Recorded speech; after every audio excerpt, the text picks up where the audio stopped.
Have you ever heard the phrase agile government? Well, you might hear it soon because this is one of the new things being pushed by the World Economic Forum. They're going around saying they have this new proposed government called agile government. I saw this phrase and I thought I'm going to look it up. So in today's video, I'm going to share what I've found with you. This is not really a deep dive. It's more a video for interest's sake and to show you how agile government probably is just a rebranding of what we've always known as fascism. Fascism being more or less the merger of corporation and state. It ends up being a way of governing where business interests rule the day. And government is kind of only secondary. In fact, it almost looks like government is there to siphon taxpayer money and deposit it into the industrialist pockets, as well as protect the industrialists from various charges of different types of things, malfeasance, poisoning the environment, using slave labor. And that's the element I'm going to focus on today. Slave labor and the new technology facilitating a whole new type of slave class. So that's where I'm going. As I looked up this phrase, agile government, I first read the World Economic Forum's own document on it, and then I ran across a blog post, and I would like to read you chunks of this blog post to start off. It's by Paul Kudenek. Apologies if that's not how you pronounce his name. So he says he's written a lot about the World Economic Forum, the Great Reset, and how this is just a new global fascism. Okay, so he's talking about his 3 insights into the new fascism. This is a segment from the middle. I believe it's part of his second insight. Reinhard Hohn was a leading character in the world of business management during the miracle economic recovery in West Germany in the decades after the Second World War. In 1953, he became head of the Deutsche Volkswirtschaftliche Gesellschaft, an industrial think tank aiming to maximize economic growth through efficient management. From 1956, Hohn ran the Management Academy at Bad Harzburg, which welcomed executives from thousands of firms including Aldi, BMW, Höchst, Bayer, Telefunken, Esso, Krupp, Thyssen, Opel, Ford, Colgate, Hewlett-Packard. And just side note, remember the Quant family that I profiled? They are BMW. And a lot of others named here were actual IG Farben companies. The IG Farben group of companies, almost all of them survive today, yet almost all of them used slave labor on their factory grounds to do their work. And, of course, many of these slaves died. Many tens of thousands of them died. So they were tried for war crimes, but guess what? Right after the war, business as usual once again. They made a bit of a show of putting a few people in jail and that, but yeah, they all just got back to work. In fact, it says here, is it a surprise to learn that just a few years previously, Hohn had been a prominent Nazi, a protege for Heinrich Himmler, a shining light of the SS who finished the war with the rank of SS Oberfuhrer. Like Klaus Barbie and so many others, Professor Dr. Hohn pulls off this redeployment without changing. After the war, he becomes what he has always been. And what was Hohn before and after 1945? A technocrat intellectual, a right-wing social Darwinist, a proponent of public-private partnerships, merging the state with big business, a man obsessed with Führung, leadership, and the fanatic desire for success at all costs. This is not just about Hohn. Justice Bayer, a leading Nazi who ended the war as a Obersturmbannführer, taught alongside him at his school in the 1970s. And another pillar of the Bad Harzburg school was Dr. Franz Alfred Six. Six led a Nazi commando operation in Russia, was found guilty of crimes against humanity at Nuremberg. Despite his 20-year sentence, handed out in 1948, he was free again in 1952. Like many Nazis, Six joined the liberal Free Democracy Partei, FDP, then landed a job as marketing director for Porsche and started teaching at Hohn's Academy as well. He concludes, in pushing destruction of nature and exploitation of the life force to whole new levels, the Nazis can be seen as a distorted and revealing image of a modernity gone mad, served by illusions of the final victory or return to growth, and by lies such as freedom and autonomy, cleverly crafted by management thinkers like Reinhard Hohn. A lot of people want to say this isn't Nazism, it's communism. And look, we could argue all day because there is a melding here of seemingly opposed ideologies, but this is just a ruse. It's what it always has been. It is totalitarianism. It is the quest for a small elite to rule over everyone as slaves. And I think, in my opinion, what we're going through today with the COVID and the lockdowns and the destruction of business and the health tyranny and the vaccine mandates, they want to forcibly inject you with something. And I'll get to why I believe they want to forcibly inject you with things in a minute. But we've seen a massive transfer of wealth over this whole time to the oligarchs, to the tech billionaires. Just like we saw in the run-up to World War II, a massive concentration of wealth and investment in firms that were going to further the war effort. By American industrialists, by British industrialists, by every type of elite they're out there, royalty, everyone, bankers, they all flooded in to enriching this certain group of industrialists.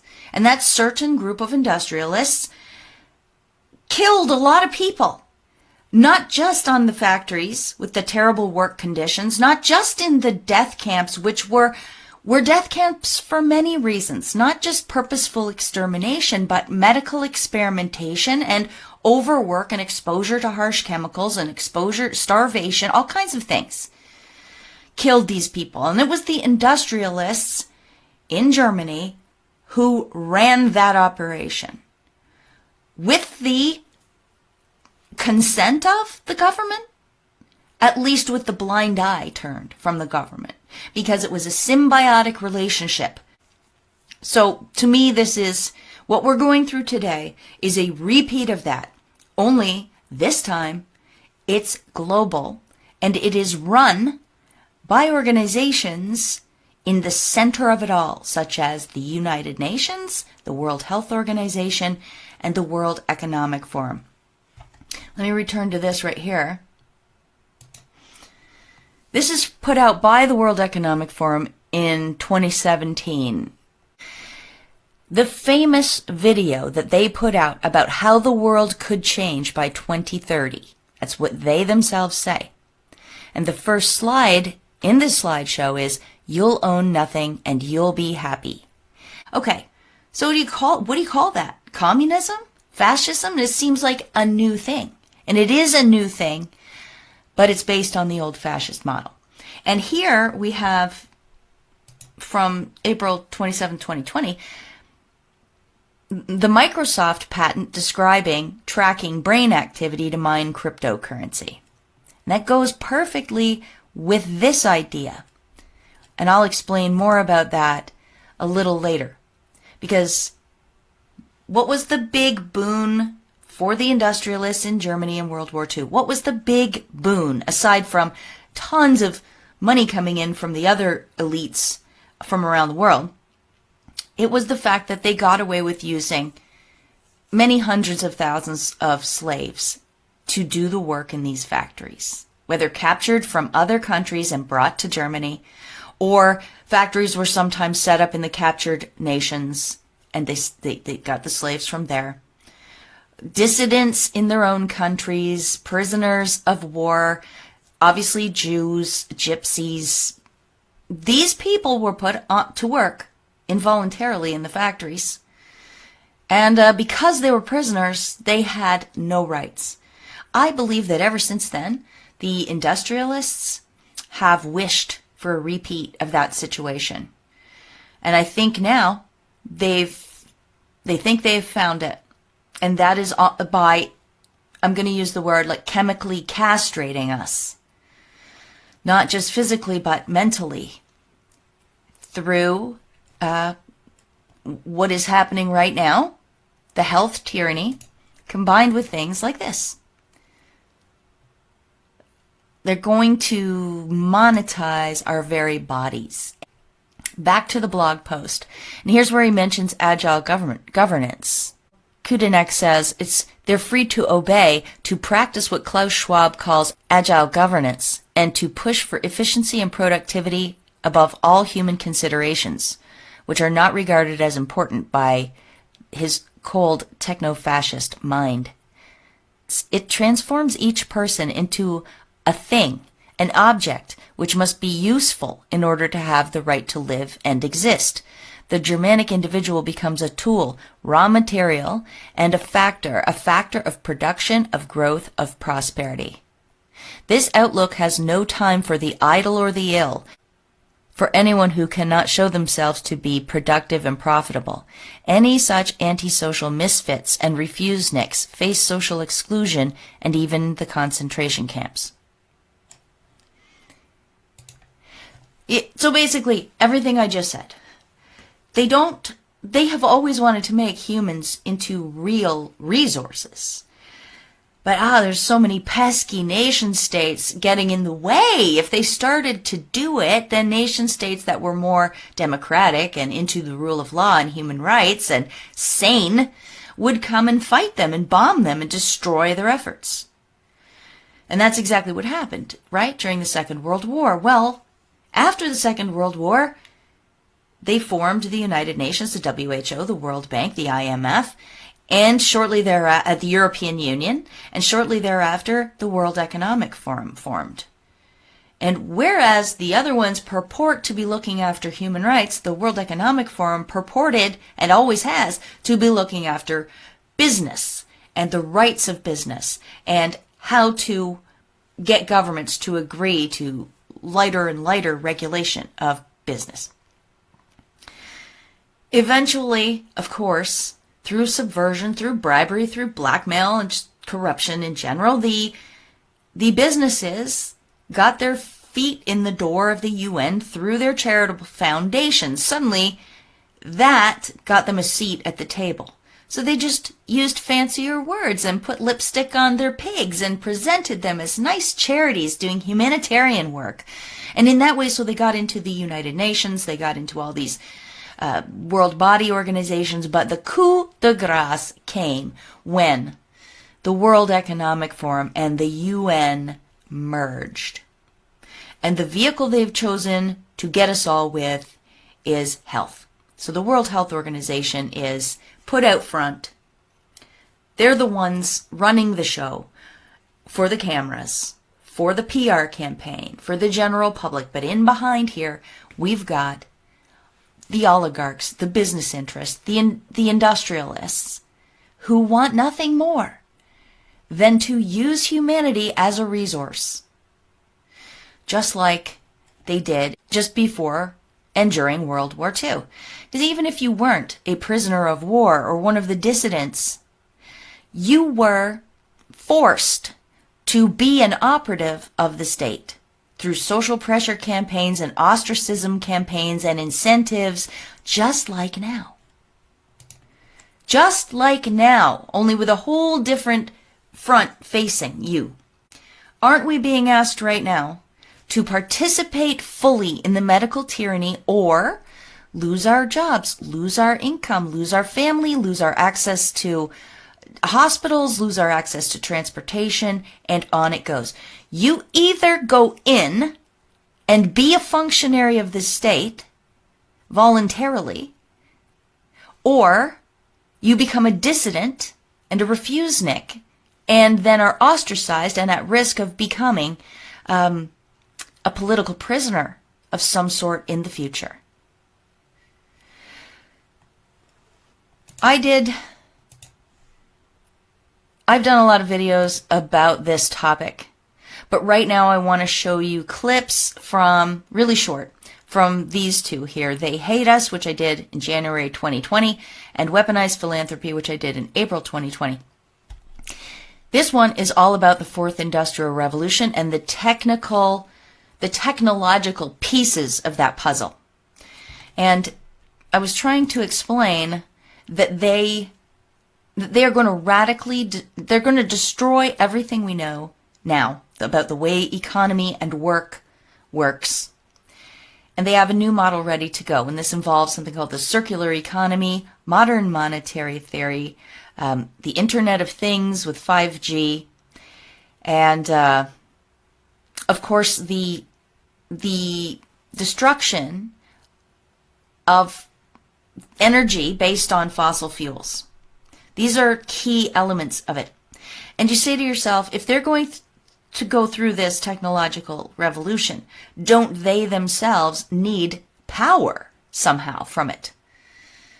Yes, they do. Where am I going with this? Well, there is a combination pack here for you. The idea that they want their slaves back, and the idea that they want to get rid of fossil fuels, for the most part. These two things go together in the absolute creepiest of ways. Here's a 3-minute short video of what I was trying to explain last year.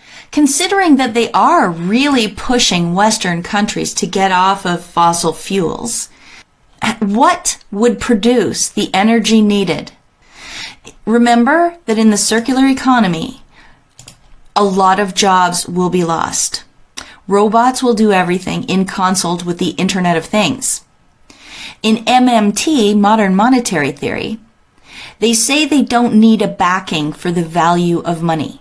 That's what they say. But I argue there is a backing for the value of money in that system. And the backing is human energy. Cryptocurrency system using body activity data. They are saying here that an information service provider will give a user a task, and then the brainwave or body heat emitted from the user when the user performs the task can be quantified. The tasks they suggest might be viewing an advertisement or using certain internet services. On the next page, it goes on to tell you exactly what they mean. The body activity may include, for example, but not limited to, radiation emitted from a human body, brain activities, body fluid flow, organ activity or movement, body movement, and any other activities that can be sensed and represented by images, waves, signals, texts, numbers, degrees, or any other form of information or data. Examples of body radiation emitted from human body may include radiant heat of the body, pulse rate, or brainwave. Each person will be evaluated for how much energy they can contribute to the circular economy. And that is our whole worth. They will give us an income, which will be energy credits, basically, based on how much energy we put back into the system. You see, and in that way, in their nutso minds, everything will be in perfect balance. If I, Polly, do X amount of work in a day that benefits the system, I, Polly, will be rewarded with the same amount of credits back, which I can spend into the system by eating food, or heating my home, or traveling from point A to point B. It's impossible to get ahead in such a system. But that's what they want. Everything is going to be equal for all of us plebs. And they're going to sit up there in their ivory castles, pressing the buttons to make us work, doling out our allowances, moving us around if we get sick, maybe terminating our lives if we can't put any energy credits back into the system, any effort into the system. And now do you see why the specter of these vaccines is so dark? We know they have patents to mine cryptocurrency from our bodies. I just showed you. So how do they do that? By what mechanism are they going to read all of those things? Well, I argue that it is something inside the vaccines, because they have already created computers that can go inside people's cells. They can certainly go in the microbes in our stomach and things like that. That's how they're going to read everything. They need us to be connected 24/7 to the Wi-Fi signals and the Internet of Things and the Internet of Bodies. Look it up. It's real. So this is how they get their slaves. And the fascism, the totalitarianism, is all about getting everybody injected so that we can all be on this system. And the worst part, the scariest possibility here, is that they already know their system, this one, where you will own nothing and will be happy, it can't work with a huge and growing world population.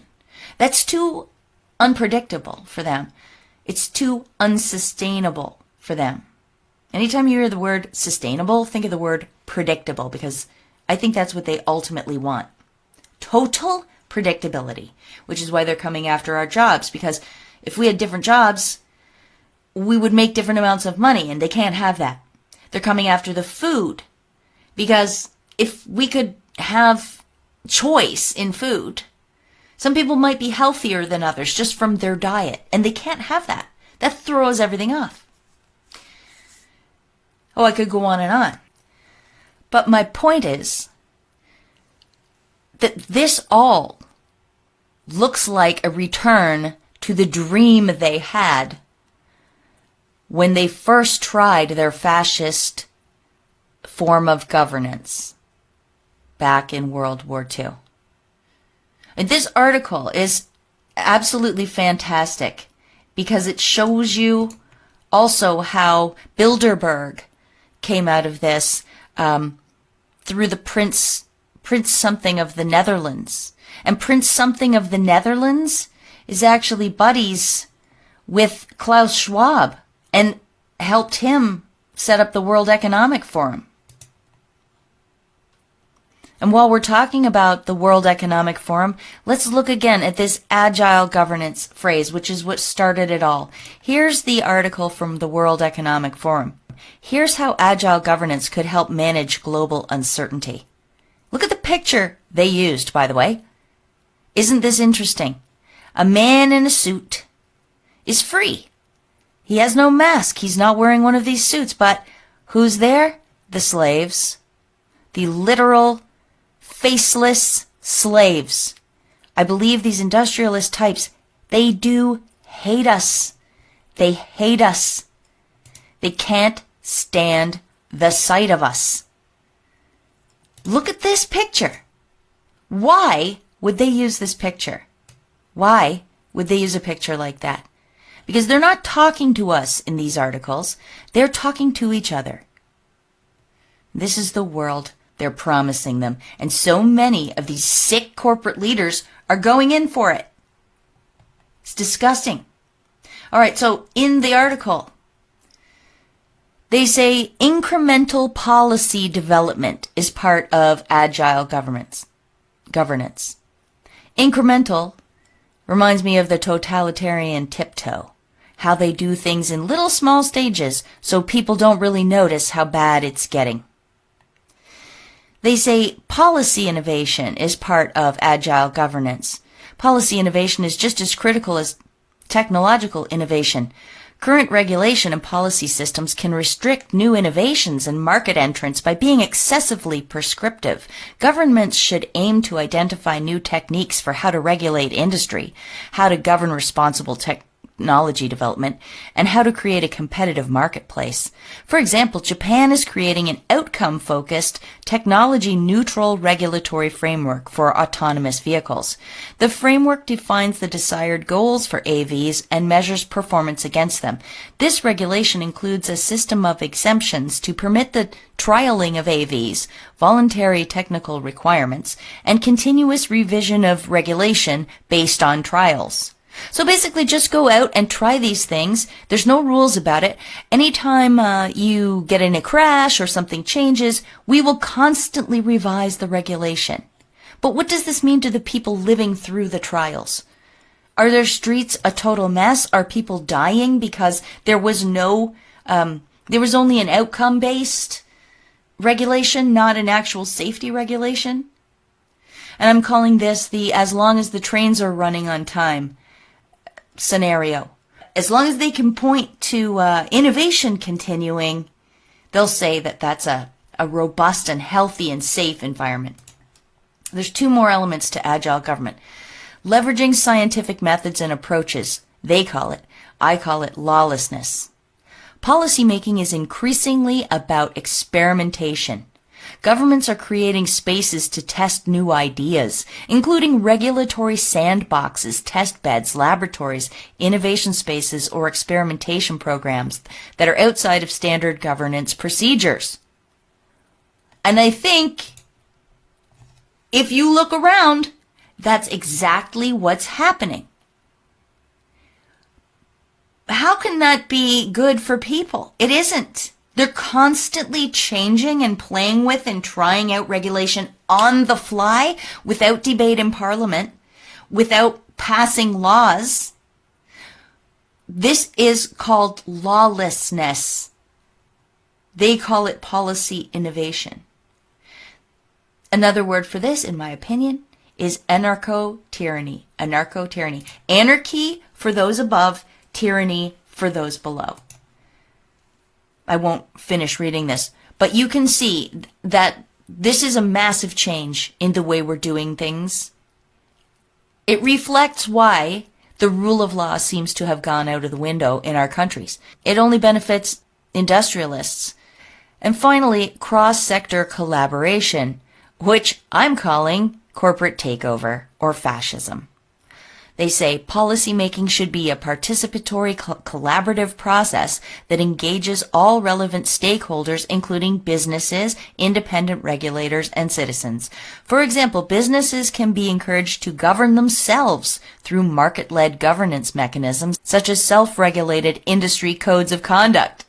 Citizens, as well as businesses, can be regularly engaged for feedback and ideas on government policymaking through crowdsourcing. First of all, this is a total lie, and given the amount of bots, shills, and sock puppets these guys can deploy at any time online, they will game the system of crowdsourcing. So don't ever count on that. But just read this. Businesses should be encouraged to govern themselves through market-led governance mechanisms such as self-regulated industry codes of conduct. Give me a break. This is just the dream come true for corporations. Oh, listen, we'll police ourselves. And if we do something wrong, we will fine ourselves and, if necessary, arrest and charge ourselves and perhaps convict ourselves and put ourselves in jail. This is never going to happen. This is exactly how we got in the mess we're in. For example, with doctors policing their own, or police policing their own. You know how well that's worked out? You see how well? Well, they want everyone to do that. And they're testing it. Can you feel it? They are testing it. This is the mandates. The governments themselves are not able to put mandates on. It's against our constitutions. They're not doing it. They're leaving it up to the businesses. And we're seeing how the businesses are handling it. Even though there's no law to turn to uphold these mandates, the companies are doing it anyway. And as a result, all kinds of people are losing their jobs and their incomes. And what does that do? That makes them way easier to control. It sucks them into the projects that I talked about in that little video clip. Like, maybe I need to go on universal basic income. Maybe I need to take one of these jobs in the gig economy. Maybe I can mine cryptocurrency with my body. Maybe I should just take the injection because I gotta eat. slave class, the new technological slave class. And by the way, this agile governance thing is not a pipe dream. You citizens in the United Kingdom, your country signed right up to it. Look here. Department for Business, Energy and Industrial Strategy from the UK.gov website. They signed this Agile Nations Charter. They signed it on November 25th, 2020.